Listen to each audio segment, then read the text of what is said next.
우리는 2026년부터 새벽기도의 말씀 본문을 매일 성경이라는 묵상집으로 하고 있습니다. 매일 성경은 한국에서 발행된 최초의 큐티집이고요. 6년 주기로 성경의 모든 말씀을 묵상할 수 있는 커리큘럼을 가지고 있습니다.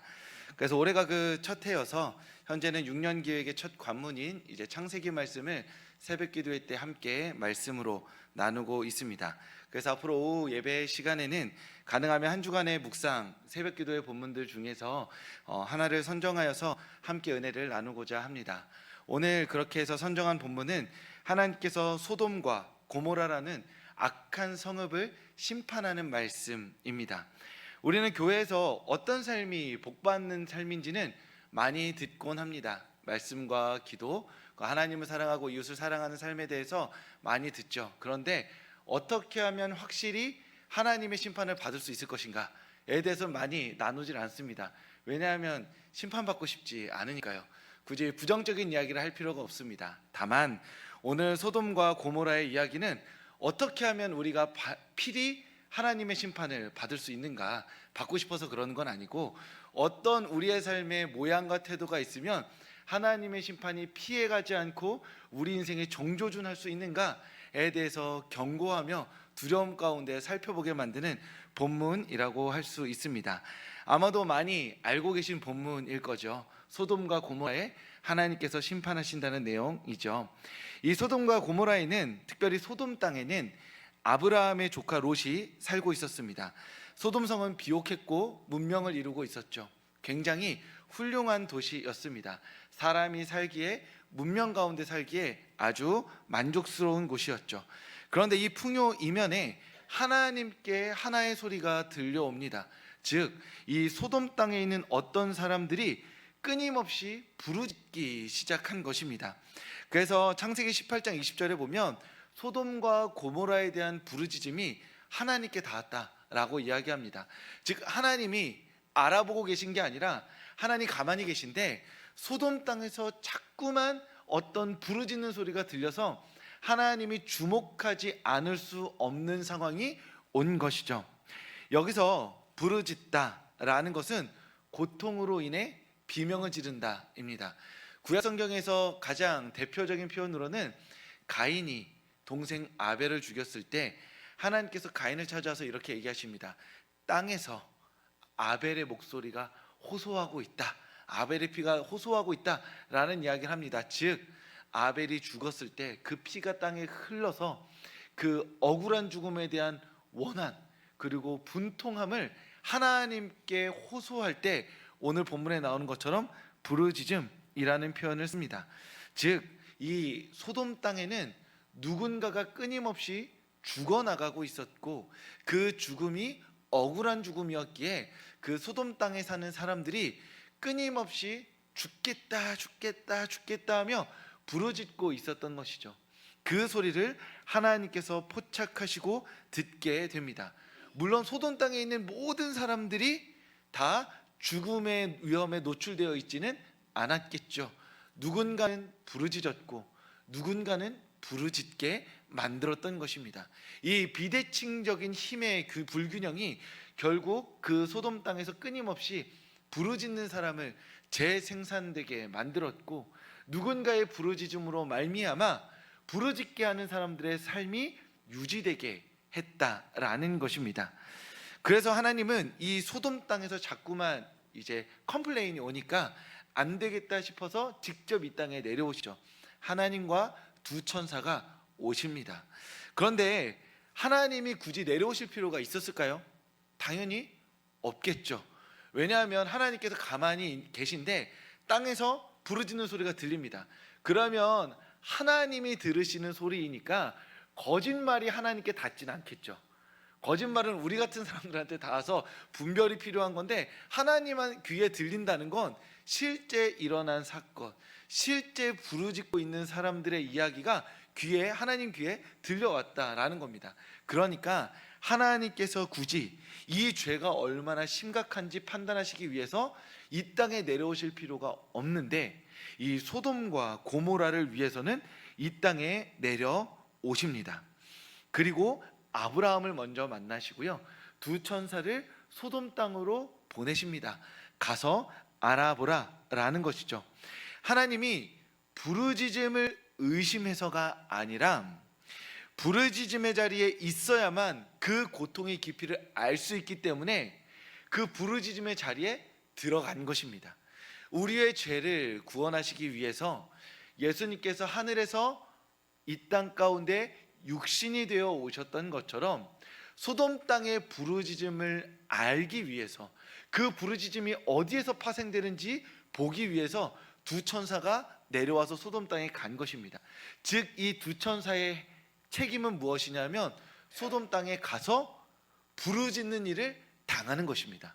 그냥 멀찍이 떨어져서 저 많은 사람들 부르짖고 있구나, 이걸 보는 게 아니라 그 부르짖음의 자리에서 함께 고통당함으로써 이 부르짖음의 깊이를 깨닫고 이 부르짖게 만든 사람들에 대한 하나님의 심판에 정당성을 부여하기 위해 이 천사들이 소돔 땅으로 간 것이죠. 우리가 이렇게 그 사람의 입장이 정말 되지 않고서는 우리가 그 사람의 마음과 삶을 충분히 공감할 수 없습니다. 우리 중에 아무리 공감을 잘하는 사람이라 하더라도 그 사람의 삶을 온전히 공감할 수는 없죠.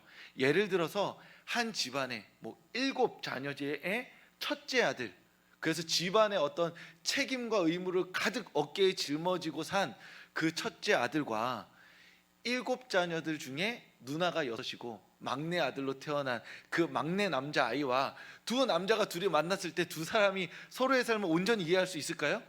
없죠. 자기가 평생 나머지 6 동생을 책임지고 산 첫째와 누나들 사이에서 마지막에 태어난 아들로서 부모님의 사랑을 독차지하고 태어난 그 막내 아들의 삶이 결코 닿을 수 없는 것이죠. 물론 이해하려고 노력하지만, 공감하려고 노력하지만 결코 닿을 수 없는 삶의 결이라는 것이 있다라는 것입니다. 그래서 하나님은 부르짖는 이들의 고통을 듣기 위해서, 보기 위해서, 체감하시기 위해서 천사 둘을 소돔 땅으로 보내셨다라는 겁니다.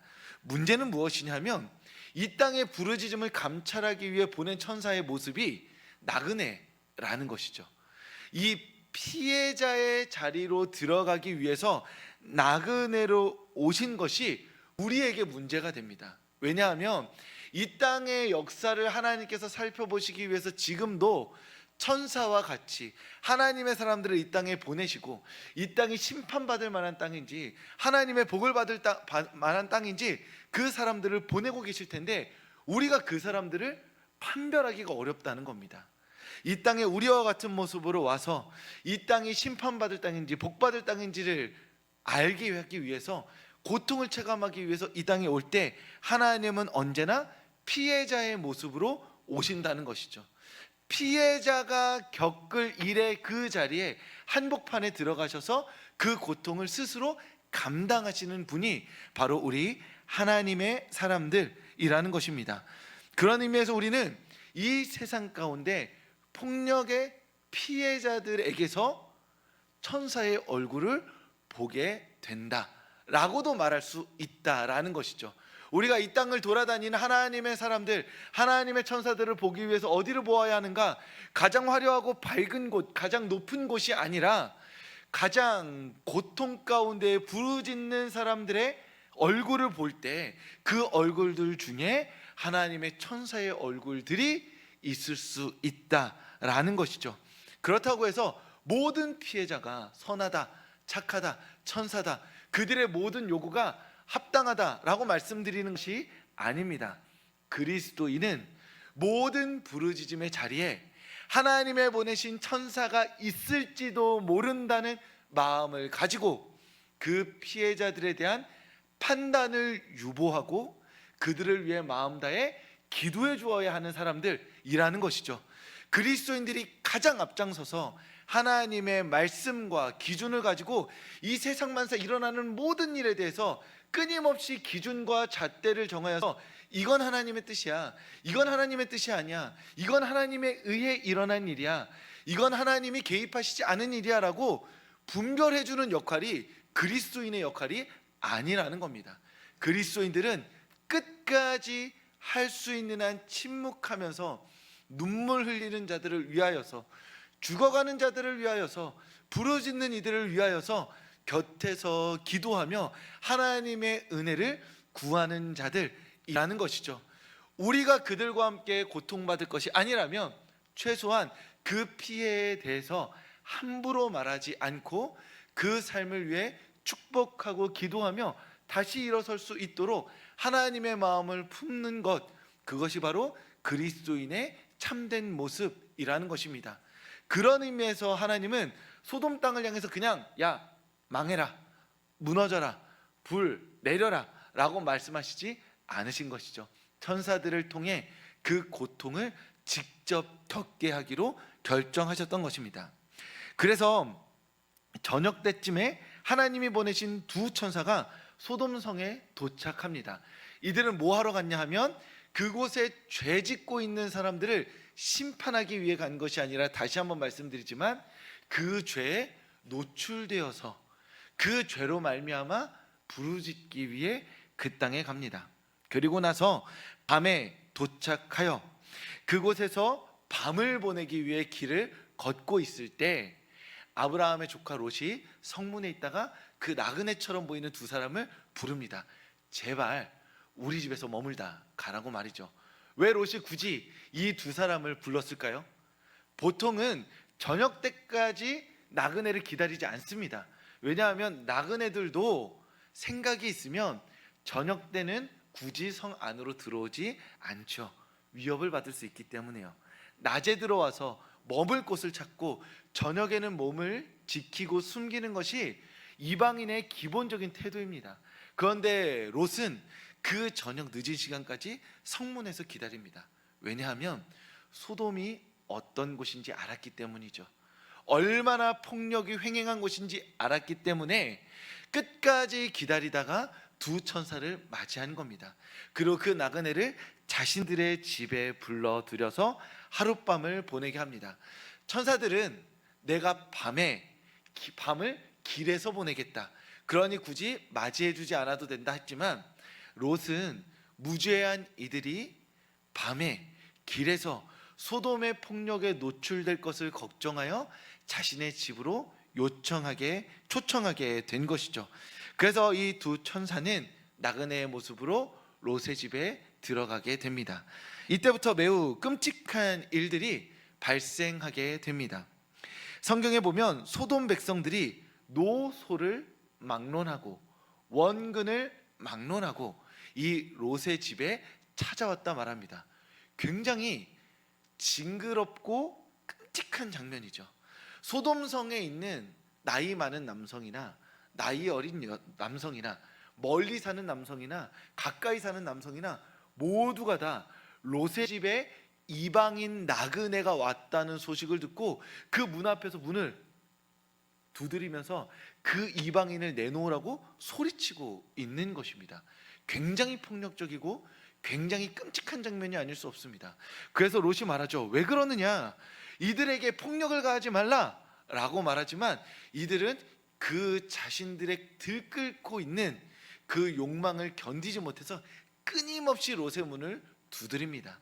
그래서 천사들이 그들의 눈을 멀게 하고 흩어지게 만드는 것으로서 오늘 본문의 이야기가 마무리가 됩니다.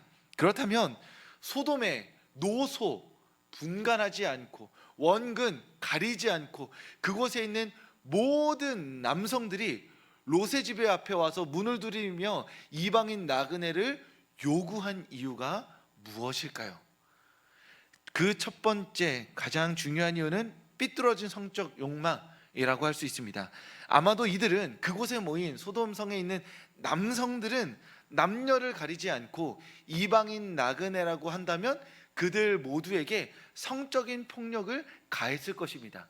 남자에게만 행한 것이 아니라 이방인 나그네에게 행한 것이죠. 왜요? 왜 그럴까요?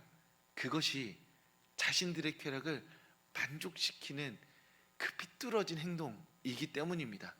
그럴 거면 차라리 자신들끼리 그 폭력을 서로 행하면 되잖아요. 소돔 땅에서 서로가 서로에게 노소가 원근 가리지 않고 서로 그 폭력을 행함으로써 소돔 땅을 폭력의 땅으로 만들면 되는데 그들은 서로에게 폭력을 가하는 것이 아니라 서로는 하나의 카르텔처럼 묶여서 이 소돔 땅을 지나는 만만한 이방인 나그네들에게 자신들의 삐뚤어진 성적 욕망을 풀고자 했던 것입니다. 즉 이들은 자신들의 망가지고 삐뚤어진 성적 욕망을 제어하지 못한 상태에서 사실상 동물과 다름없는 수준으로 서로에게는 그 합리적 이성을 지키지만 이방인 나그네 만만한 이들이 오면 그 자신의 성적인 폭력을 쏟아내기 위해서 그렇게 어찌 보면 역설적이게도 잔치처럼 롯의 집 앞에 모여들었던 것입니다. 그리고 두 번째로는 이방인에 대한 폭력 그 자체입니다. 무엇이냐면 외부에서 누군가가 들어오면 내부에 있는 사람들이 그 외부인에게, 이방인에게 폭력을 가함으로써 그 사람을 꼼짝 못하게 하고 자신들의 힘과 권력을 과시하는 것이 이 고대 근동사회의 어떤 하나의 모양새였습니다. 그래서 이방인과 나그네로 살아간다는 것은 언제 죽을지 모르는 위험에 노출되는 상태였던 것이죠. 즉 소돔 땅은 내부의 결속을 다지기 위해서 외부에서 굴러 들어온 어떤 돌들에게 자신들의 폭력을 가함으로써 우리가 얼마나 힘이 있는 존재인지를 과시하고자 했던 것입니다. 즉 소돔에서 발생한 부르짖음의 원인이 바로 여기 있는 것이죠. 이방인 나그네, 스스로를 지킬 수 없는 그 사람이 그 땅에 들어왔을 때 자신들의 비뚤어진 성적 욕망을 폭발시켜서 그들에게 쏟아내고 또 자신들의 힘을 과시하기 위해서 그것이 성적인 폭력이든 물리적인 폭력이든 가리지 않고 모두에게 폭력을 가하는 것, 그런데 서로에게는 가하지 않는 것, 그렇게 가장 약한 이들에게 폭력을 가함으로써 그들의 부르짖음을 소돔 땅에 중첩시킨 것, 그것이 바로 하나님의 심판을 받게 만드는 요구였고 그리고 그 합당한 이유가 됐던 것이죠. 천사들은 그제서야 그 자리에서 깨닫게 됩니다. 소돔 땅은 하나님의 심판을 받을 만한 땅이다. 그리고 롯은, 나그네를 섬기고 환대한 이 롯은 하나님의 심판을 받기에 합당하지 않은 의인이구나 라고 해서 롯에게는 하나님의 구원이 임하고 나머지 소돔 땅에 있는 모든 이들에게는 하나님의 심판이 임한다는 것, 그것이 바로 이 소돔과 고모라의 이야기입니다. 그런 의미에서 하나님의 심판을 받는 그 땅은, 하나님의 심판을 받는 사람은, 하나님의 심판을 받는 공동체는 어떤 곳이냐? 결국 우리 안에 있는 가장 약한 사람들에게 자신의 힘과 자신의 어떠함을 과시하며 폭력성을 쏟아내는 곳, 그곳이 바로 하나님의 심판받는 땅이 된다라는 것이죠. 그런데 이 소돔과 고모라 이 이야기의 진짜 핵심은 심판에 있지 않습니다. 심판을 받기 전에 아브라함이 하나님에게 드린 기도에 있습니다. 하나님께서 이 소돔과 고모라를 심판하시고자 할 때 아브라함이 하나님께 기도하죠. 하나님, 의인 50명이 있으면 심판하지 말아주세요. 하나님이 오케이. 45명 있으면 심판하지 말아주세요. 하나님 오케이. 40명, 30명, 20명, 10명. 즉 이 소돔 땅에 의인 10명만 있으면 심판하지 말아주세요 라고 고백하고 기도하는 것이 이 소돔과 고모라의 이야기의 핵심입니다. 왜냐? 이 창세기의 이야기는 바벨론의 포로기에 잡혀있던 이스라엘 백성들이 가장 먼저 읽었던 책이기 때문입니다. 이미 하나님의 심판을 받은 사람들이에요. 폐허를 경험한 사람들입니다. 그런데 다시 시작하고 싶어요. 그래서 하나님의 은혜를 경험하고 싶은 겁니다. 소돔과 고모라 땅 같은 우리 인생, 우리 나라, 우리 역사, 우리 공동체 어떻게 하면 다시 살 수 있나요? 라고 하는 질문에 하나님이 응답하시는 것이죠. 의인 10명이면 너희는 살아날 수 있을 것이다. 소돔과 고모라가 의인 10명만 있었으면 심판을 받지 않았던 것처럼 너희가 지금 이미 소돔과 고모라처럼 심판받았다고 느끼는 그 삶의 자리에서 의인 10명만 있다면 다시 일어날 수 있을 것이다 라는 역설적인 희망의 말씀이 오늘 소돔과 고모라 땅의 심판 이야기가 된다라는 것이죠. 그런 의미에서 우리 서울교회가 오늘 이 시간까지 하나님을 예배하며 하나님의 복된 은혜를 누릴 수 있었던 이유가 있다면, 오늘 우리 앞에서 함께 찬양한 장로님들이 지켜준 기둥과 같은 의인과 같은 그 장로님들이 계셔주셨기 때문에 서울교회는 하나님의 심판을 받는 교회가 아니라 하나님의 복과 은혜를 누리는 교회가 된 줄로 믿습니다. 장로님뿐만이 아니죠. 이 자리에 이 시간을 지키며 견디며 믿음의 삶을 살아온 모든 집사님 한 분 한 분이 이 서교회의 의인이 되어서 하나님의 심판을 맡고 하나님의 복과 은혜의 통로로 쓰임받은 줄 믿습니다. 그런 의미에서 우리는 하나님께 감사할 수 있는 것이죠. 하나님, 혹여 우리 중에 악이 있을 수 있습니다. 우리 실수할 수 있죠. 잘못할 수 있습니다. 때로는 우리의 역사와 시간 속에서 하나님에게 돌아선 것 같은 모습이 보일 수도 있는 것입니다.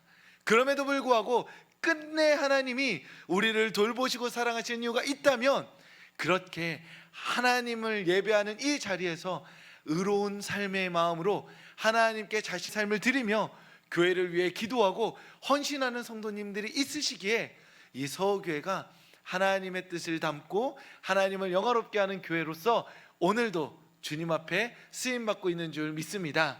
그러니 이 예배에 오신 성도님들, 하나님 앞에 진실한 마음으로 그 삶을 드리며 하나님 앞에 의인된 삶을 살아가는 성도님들 되시기를 소망합니다.